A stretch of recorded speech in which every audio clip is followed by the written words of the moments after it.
हम लोग पढ़ रहे थे बेटा फैराडे का वैद्युत चुंबकीय प्रेरण का नियम। तो पिछले दिनों आप लोगों ने देखा कि फैराडे का वैद्युत चुंबकीय प्रेरण का नियम बेटा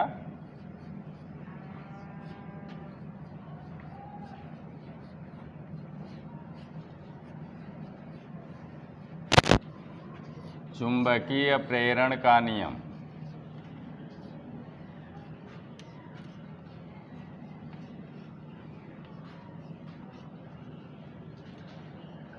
तो जो उन्होंने प्रैक्टिकल किया था बेटा उसकी बात हुई कि उसके द्वारा जो हम लोग विद्युत वाहक बल उत्पन्न करेंगे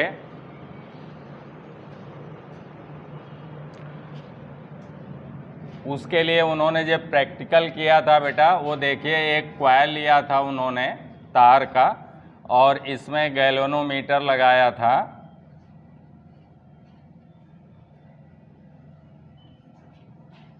और एक चुंबक लिया बेटा नॉर्थ पोल और साउथ पोल।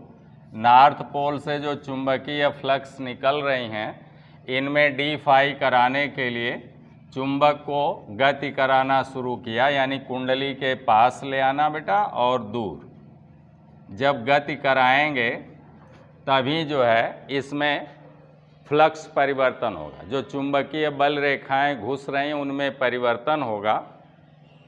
तो उन्होंने जो नियम दिया वो यही दिया कि जब हम किसी चुंबकीय क्षेत्र में बेटा किसी चालक अथवा कुंडली को चलाते हैं अथवा कुंडली को स्थिर रखकर बेटा चुंबक को गति कराते हैं, नहीं गति कराएंगे तो ये जो 5 वेबर फ्लक्स दे रहा है बेटा तो लगातार 5 वेबर देगा, फ्लक्स में परिवर्तन नहीं होगा। डी फाई हमें कराना है, डिफरेंस इनटू फ्लक्स कराना है।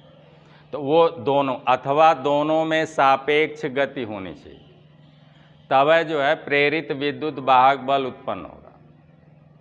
तो इस तरह से उन्होंने जो नियम दिया बेटा उसको कहा कि जब किसी चुंबकीय क्षेत्र में बेटा किसी चालक अथवा कुंडली को गति कराया जाए अथवा कुंडली को स्थिर रखकर चुंबक को गति कराया जाए अथवा दोनों में बेटा सापेक्ष गति, जैसे दोनों को एक ही वेग से अगर ऐसे ऐसे चलावें बेटा तब भी जो फ्लक्स जहाँ लगा वहीं लगा रहेगा, उसमें कोई परिवर्तन नहीं होगा। दोनों में सापेक्ष गति हो, एक स्लो चले एक फास्ट चले तो उसे कहेंगे सापेक्ष गति, तब भी आपके परिवर्ती फ्लक्स इस कुंडली से कटेंगे और इसमें प्रेरित विद्युत वाहक बल उत्पन्न होगा।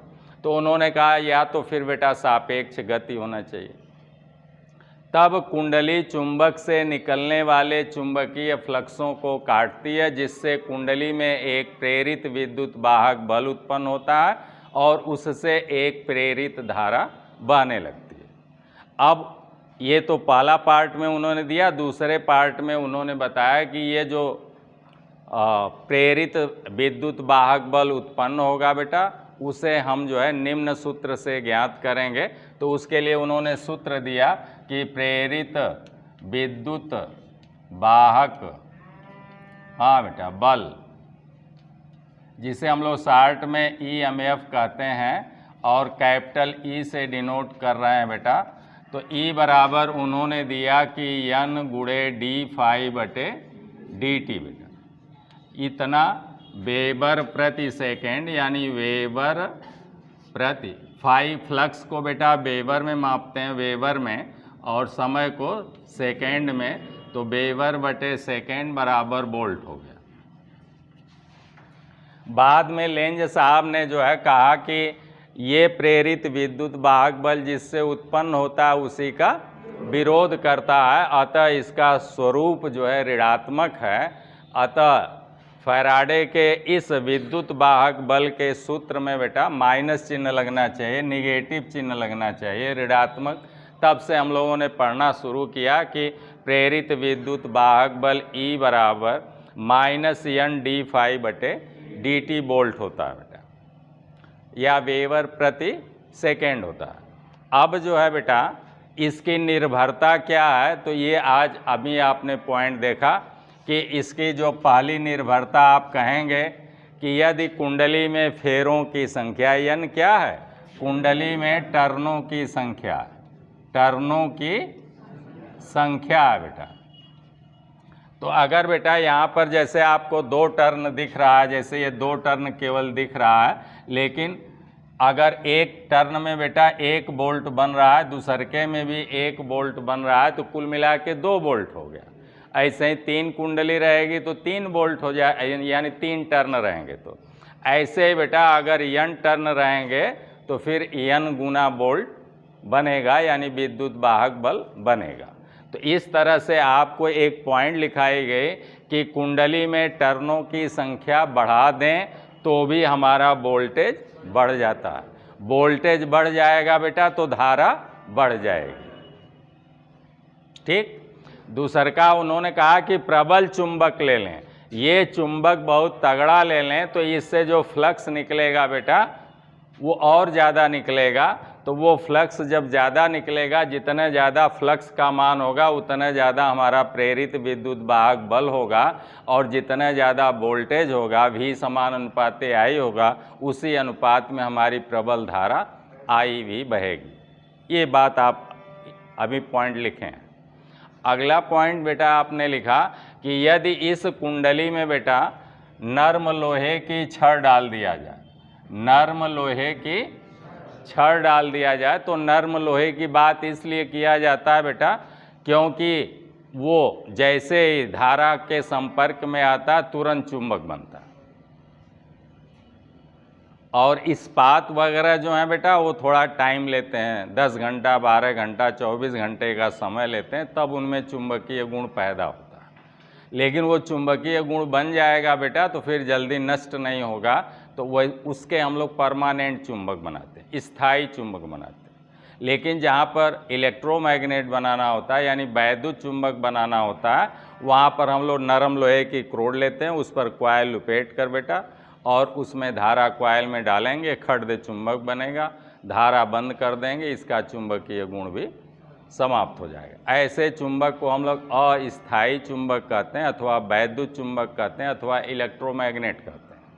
तो वो जो है जब इसमें डालेंगे नरम लोहे की छड़ बेटा, तो ये क्या होगा, बहुत तेज़ी से, कुंडली तो चुंबकीय है, ये लोहा भी चुंबक बन जाएगा। अब लोहे और कुंडली का चुंबक मिलकर ज़्यादा चुंबकीय फ्लक्स उत्पन्न करेगा, तब भी फ्लक्स फाई का मान बढ़ जाएगा और हमारा जो है वोल्टेज बढ़ जाएगा, प्रेरित विद्युत वाहक बल बढ़ जाएगा, तो हमारी धारा भी बढ़ जाएगी, प्रबल हो जाएगी। ये बातें आपको लिखाएंगे। दूसर की बात ये लिखाई गई कि जितने तेज बेटा चुंबक को गति करावेंगे उतने ज़्यादा वोल्टेज बनेगा। आप धीरे धीरे बेटा आगे पीछे ले आ रहे हैं तो डी फाई का मान कम हो रहा। कोई लड़का 1 सेकेंड में बेटा 50 बार आगे पीछे किया तो उसका जो है डी फाई का मान ज़्यादा होगा। डी फाई का मतलब फ्लक्स परिवर्तन की दर, टाइम भी है। आप बेटा 1 सेकेंड में आप जो है खाली एक बार ऐसे ऐसे कर रहे हैं, और कोई लड़का 1 सेकेंड में इसे 10 बार जो है नचा रहा है, तो कम समय में बेटा वो ज़्यादा फ्लक्स में परिवर्तन करा रहा है, तब भी हमारा विद्युत वाहक बल ज़्यादा हो जाएगा। ठीक है, तो ये सब सारी बातें आपको लिखाई जा रही हैं। अगला पॉइंट ये है कि अगर चुंबक को बेटा गति तेज कराई जाए तब भी जो है बढ़ेगा, अथवा दोनों में सापेक्ष गति का मान बढ़ा दिया जाए तब भी जो है हमारा विद्युत वाहक बल बढ़ जाएगा, और जब ये बढ़ जाएगा बेटा तो प्रेरित धारा भी प्रबल हो जाएगी। एक पॉइंट और आपको लिखाया गया कि इस कुंडली के साथ बेटा कोई रेजिस्टेंस जोड़ दिया जाए, इस टाइप से कोई रेजिस्टेंस जोड़ दिया जाए, और तब क्या होगा बेटा कि इसमें बहने वाली, अब रेजिस्टेंस क्या करेगा, धारा को रोकेगा, तो धारा की प्रबलता कम हो जाएगी। ठीक है, अगली पॉइंट आपको बेटा बताया गया है कि इस कुंडली में बेटा, ये कुंडली चाहे जो है इस फार्मूले में कहीं रेजिस्टेंस का जिक्र नहीं है, प्रतिरोध का जिक्र नहीं है। अतः आप चाहे ये कुंडली बेटा कापर की बनावें, चाहे सोने की बनावें, चाहे लोहे की बनावें, चाहे लकड़ी का तार छीलकर लकड़ी को लपेट कर ऐसे आप जो है चुंबकीय क्षेत्र में चलावें, इस फार्मूले से इतने ही वोल्टेज बनेगा। ठीक है ना।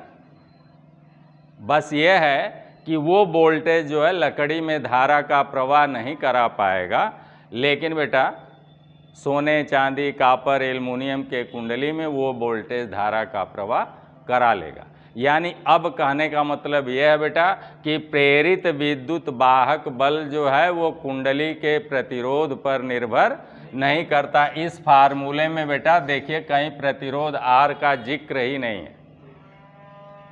क्लियर हुआ। तो प्रतिरोध R का कोई भी बेटा प्रभाव इस प्रेरित विद्युत वाहक बल पर या फैराडे के वैद्युत चुंबकीय जो प्रेरण का नियम बेटा, चूंकि फैराडे साहब ने दिया, वैद्युत चुंबकीय प्रेरण का मतलब बेटा कि चुंबक के प्रभाव से तार में वैद्युत का जनन करना या वैद्युत पैदा कर देना या उत्पन्न कर देना ही वैद्युत चुंबकीय प्रेरण कहलाता है। चूँकि इसको फैराडे साहब ने सर्वप्रथम दिया, इसलिए उन्हीं के नाम पर हम लोगों ने कहा कि ये फैराडे का वैद्युत चुंबकीय प्रेरण है। और एक प्रकार का ये गतिकीय प्रेरण है, बिना चुंबक के गति के संभव नहीं है। यदि गति कराना बंद कर देंगे अथवा सापेक्ष गति बंद हो जाएगी बेटा, तो ये d∅/dt बंद हो जाएगा और वोल्टेज का मान 0 हो जाएगा, धारा का मान 0 हो जाएगा। यानी आपको बताया जा रहा है बेटा कि गति करते हुए चुंबक को एकाएक बेटा रोक दिया जाए तो क्या होगा, तो प्रेरित विद्युत वाहक बल 0 हो जाएगा और धारा भी 0 हो जाएगी। यानी आप सीधा सीधा बेटा खुद देखते हैं कि आपका डीजल इंजन जनरेटर को जब तक घुमाता रहता है, जब तक गति कराता रहता है, चुंबकों को जब तक नचाता रहता है, तब तक आपके घर में सप्लाई आती रहती है। जैसे ही आप घुमाना बंद कर देते हैं, चुंबकों का गति कराना बंद कर देते हैं, तैसे ही क्या होता है, डीजल इंजन के बंद होते ही सप्लाई भी बंद हो जाती है। तो वही काम है, वही बात आपको यहाँ भी बोलना है कि जब तक चुंबक और कुंडली के बीच बेटा सापेक्ष गति होती रहती है, तब तक जो है ये वोल्टेज बनता रहता है और हमें तभी तक धारा मिलेगी। जैसे ही रोक देंगे वैसे ही जो है वोल्टेज का मान, विद्युत वाहक बल का मान 0 हो जाएगा और धारा भी 0 हो जाएगी। ये बातें आपने लिखा। अब जो है तो निर्भरता जो है इस विद्युत वाहक बल की किन किन बातों पर है बेटा, तो आप कहेंगे प्रतिरोध पर कोई प्रभाव नहीं पड़ता। चाहे लकड़ी या माइका की आप जो है बेटा कॉइल लें अथवा सोने चांदी का लें, अगर सेम वोल्टेज है, सेम टर्न है बेटा और सेम चुंबक है, तो ये भी वोल्टेज या विद्युत वाहक बल सेम जनित होगा। बस ये है कि वो वोल्टेज जो है, मान लीजिए कि नॉमिनल है 5 वोल्ट का है, तो वो 5 वोल्ट का बेटा विद्युत वाहक बल जो है कॉपर में, एल्युमिनियम में जो है धारा का प्रवाह करा देगा, लेकिन लकड़ी और माइका के तार में नहीं करा पाएगा, क्योंकि भाई उसमें मुक्त इलेक्ट्रॉन है ही नहीं। तो आप वोल्टेज 5 नहीं 50 लगा दो, 500 लगा दो, जेबे नहीं करेगा, क्योंकि उसमें मुक्त इलेक्ट्रॉन है नहीं। लेकिन विद्युत वाहक बल अथवा ये जो वोल्ट हम लोग लिखे हैं वेबर प्रति सेकंड, ये उतने बनेगा। अब देखिए, तो ये जो है बेटा प्रेरित विद्युत वाहक बल हुआ। अब इसी प्रेरित विद्युत वाहक बल E के कारण जो है बेटा इसी कुंडली के मुक्त इलेक्ट्रॉन बेटा, इसी कुंडली के मुक्त इलेक्ट्रॉन सर्कुलेट होने लगते हैं और इसमें धारा बहने लगती है। इलेक्ट्रॉनों के प्रवाह की दर को धारा कहते हैं। तो इस तरह से धारा मिलने लगेगी। इसे जब प्रेरित विद्युत वाहक बल कह रहे हैं बेटा, तो इसके कारण इस कुंडली में बेटा जो धारा बहेगी, इस कुंडली में जो धारा बहेगी I बेटा, उस धारा I को भी कहेंगे प्रेरित धारा। क्या कहेंगे? तो अब कितनी धारा प्रेरित होगी इसको देख लीजिए। तो अगली पॉइंट आपकी हो गई बेटा प्रेरित धारा। कुंडली में प्रेरित धारा बेटा I, तो हम लोग ओम के नियम के अनुसार जानते हैं बेटा I बराबर V/R होता है। I बराबर V/R होता है बेटा। अब मान लिया बेटा कि इस कुंडली का प्रतिरोध R है बेटा और V का मान कै वोल्ट है, तो आप V का मान है N/d∅/dt वोल्ट है।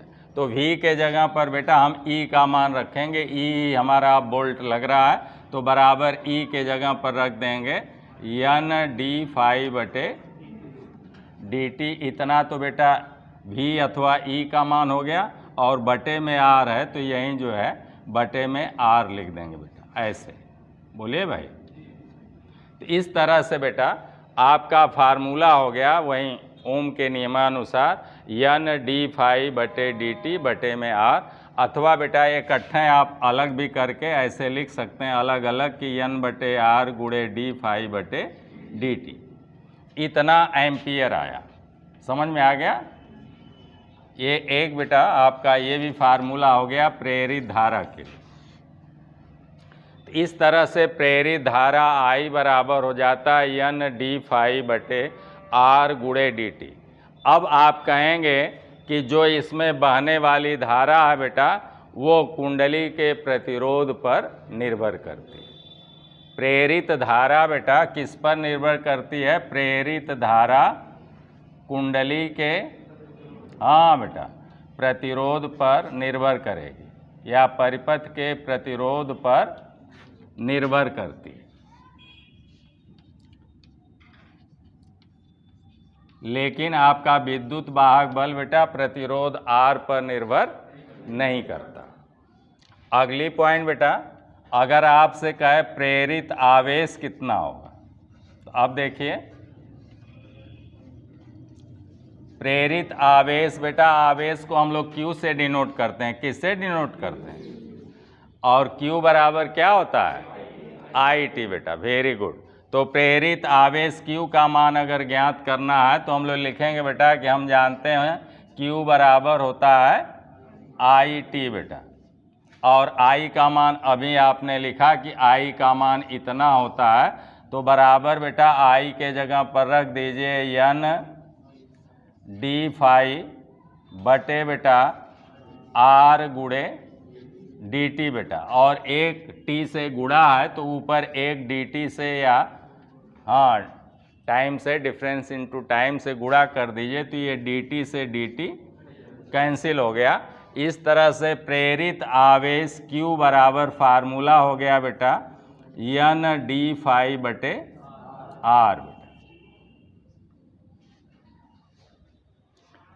अब ये फार्मूला बेटा इतना आएगा कूलाम में। किस में आएगा? इतना बेटा आंसर आएगा कूलाम में। इस तरह से अब आपसे कहेगा कि प्रेरित आवेश किस पर निर्भर नहीं करता है, तो आप कहेंगे देखिए T कट गया, यानी प्रेरित आवेश समय पर निर्भर नहीं करता। प्रेरित आवेश बेटा, प्रेरित आवेश बेटा समय पर निर्भर नहीं करता। समय स्मॉल t पर बेटा निर्भर नहीं करता। निर्भर नहीं करता है। तो तीनों बातें हो गई। अब आपसे पूछेगा बेटा कि विद्युत वाहक बल किस पर निर्भर नहीं करता? कहेंगे बेटा प्रतिरोध R पर निर्भर नहीं करता, चाहे माइका की हो चाहे किसी की कुंडली हो, सब में इसी फार्मूले से वोल्टेज बनेगा, विद्युत वाहक बल जनित होगा। धारा किस पर निर्भर करती है? लेकिन कहेंगे धारा का बहना न बहना बेटा इस परिपथ के प्रतिरोध पर निर्भर करता।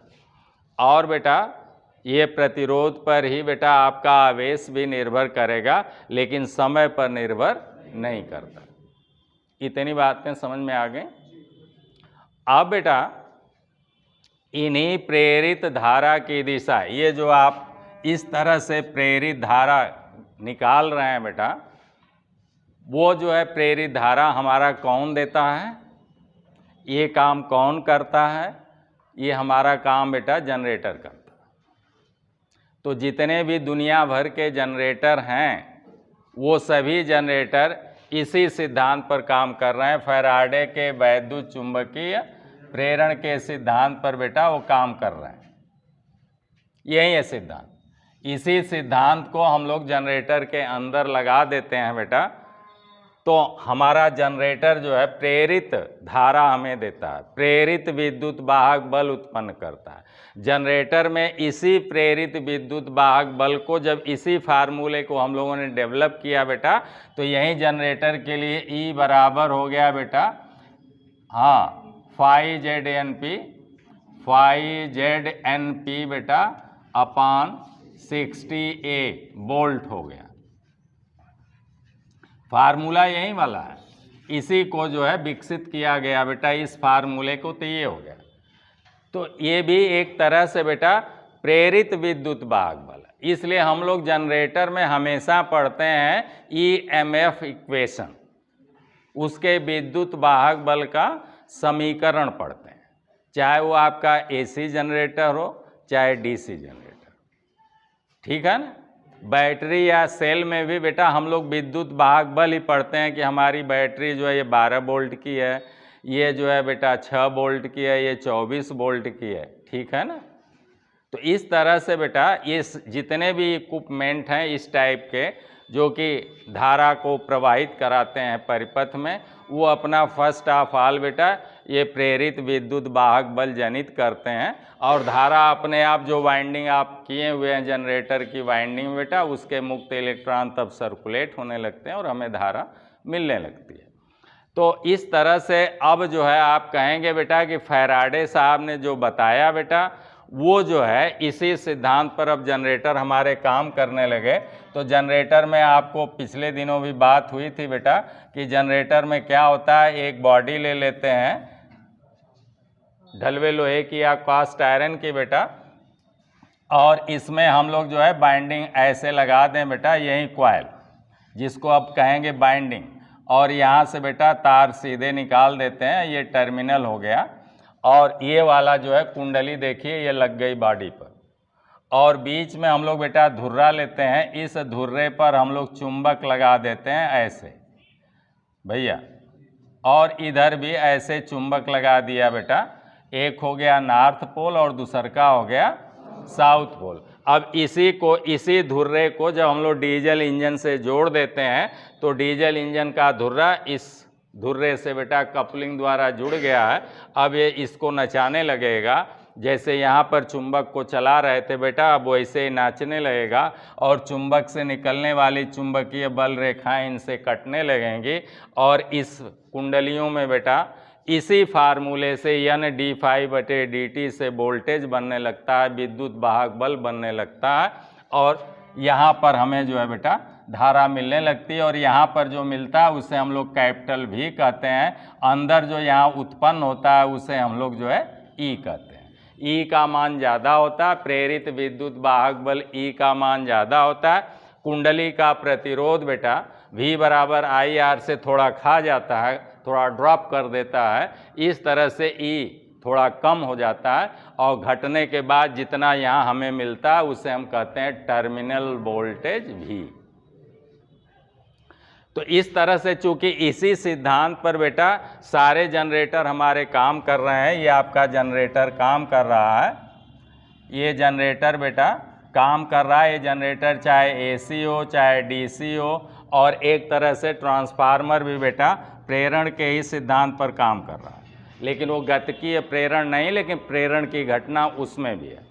तो इस तरह से इस टाइप की जितनी भी युक्तियां हैं बेटा वो प्रेरण अथवा इंडक्शन के सिद्धांत पर काम कर रहे हैं। तो अब जो है जनरेटर भी हमें क्या देगा बेटा, तो इस जनरेटर से जो धारा निकलेगी बेटा, इस जनरेटर से जो धारा निकलेगी और इस फार्मूले से जो वोल्टेज बनेगा, वो सब किस कैटेगरी के होंगे, वो सब प्रेरित धारा होंगे। वो उसका जो वोल्टेज होगा वो कैसा होगा, प्रेरित विद्युत वाहक बल होगा। क्लियर हो गया। अब इस प्रेरित धारा और इस प्रेरित विद्युत वाहक बल का बेटा डायरेक्शन या धारा की दिशा किधर की ओर बहेगी, इसे जानने के लिए बेटा हम लोग जो है फ्लेमिंग के दाएं हाथ के नियम का प्रयोग करते हैं। किसका करते हैं, बहुत पूछता है कि जनरेटर में, ये न पूछा बेटा, प्रेरित धारा का नाम लिया, तब भी आप कहेंगे फ्लेमिंग के दाएं हाथ का नियम का प्रयोग करेंगे, अथवा कह दिया बेटा कि जनरेटर में धारा की दिशा, तो जनरेटर भी चूंकि इसी सिद्धांत पर काम करता है, जनरेटर में भी प्रेरित विद्युत वाहक बल उत्पन्न होता है, जिसका मान हम लोग इस फार्मूले से ज्ञात करेंगे। तो जनरेटर में भी प्रेरित विद्युत वाहक बल उत्पन्न होगा और जनरेटर जो हमें धारा देगा उसे हम कहेंगे प्रेरित धारा। तो इस तरह से दाएं हाथ का नियम, ठीक।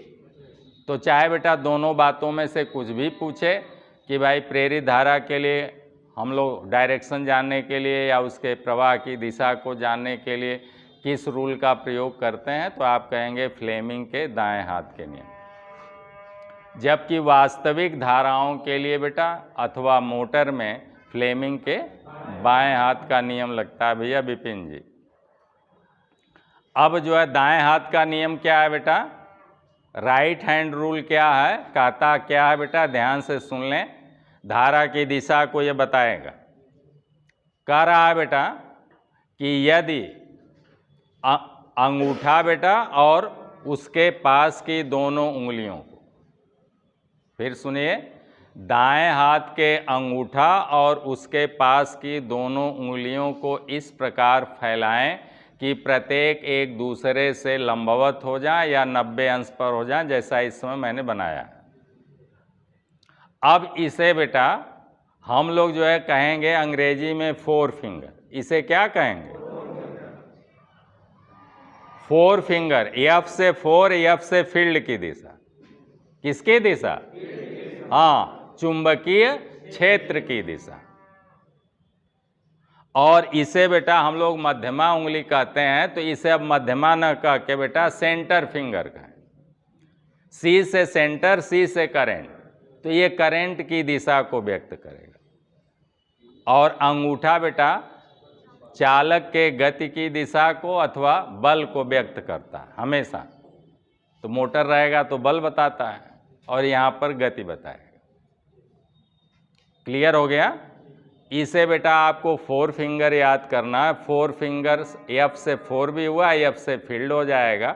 इसे सेंटर फिंगर याद करना, सी से सेंटर होगा, सी से करंट भी होगा। अब आप कहेंगे बेटा जब ऐसे फैला लिया दाएं हाथ के अंगूठे और दोनों अंगुलियों को बेटा, तब आप कहेंगे कि यदि अंगूठा हमारा जो है चालक के गति की दिशा को व्यक्त करे और 4 फिंगर बेटा फील्ड की दिशा को व्यक्त करे, तो चालक में बहने वाली प्रेरित धारा की दिशा को सेंटर फिंगर व्यक्त करती है।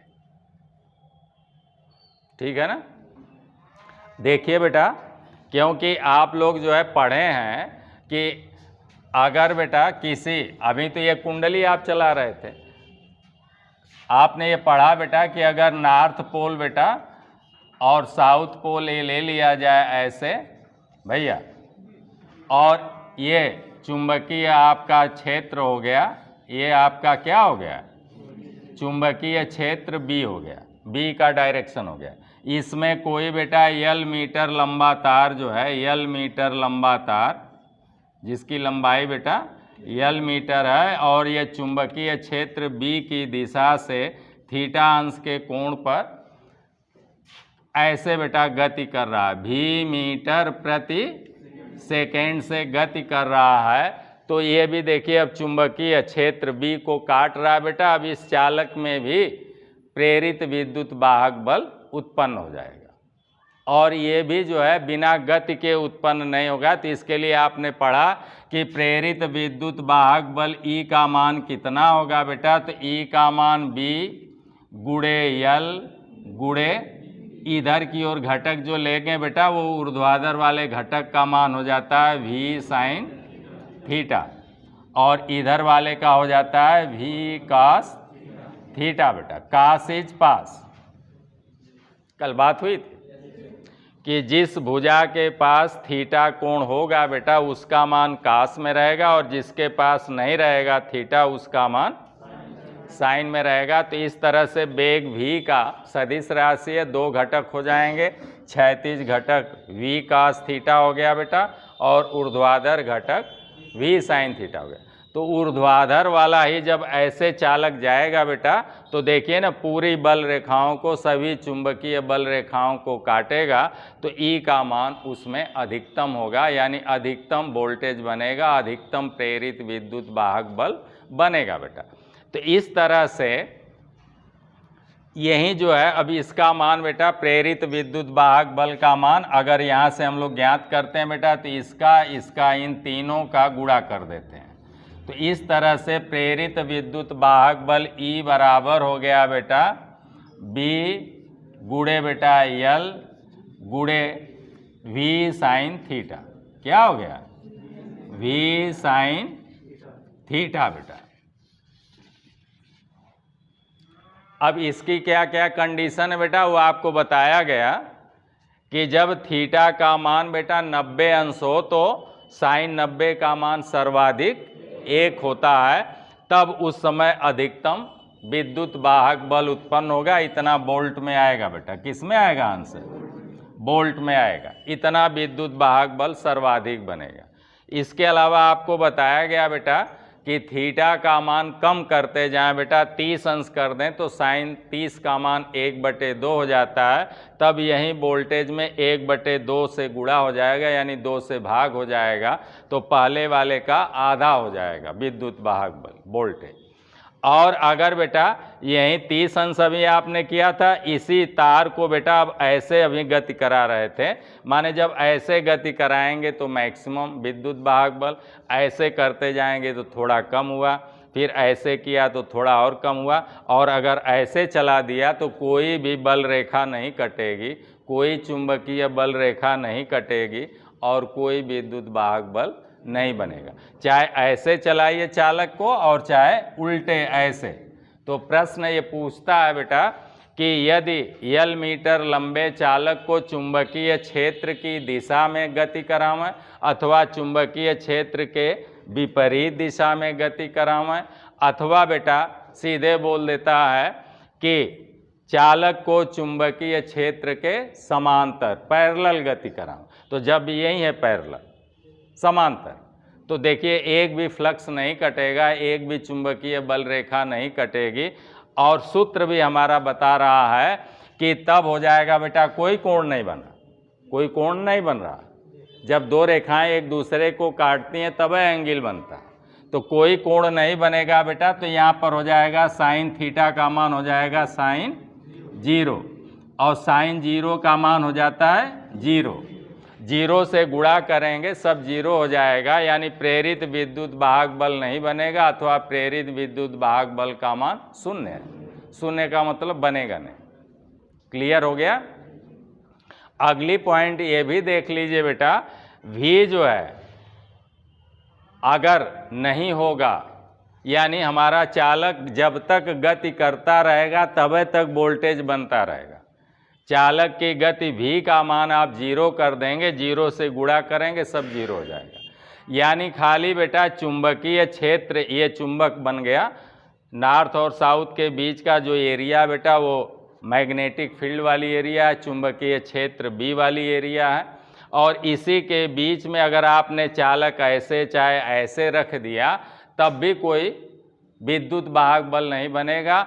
तभी बनेगा जब तक चालक इसमें गति करता रहेगा। तो चालक की गति भी 0 कर दी जाए तो भी कोई विद्युत वाहक बल नहीं बनना।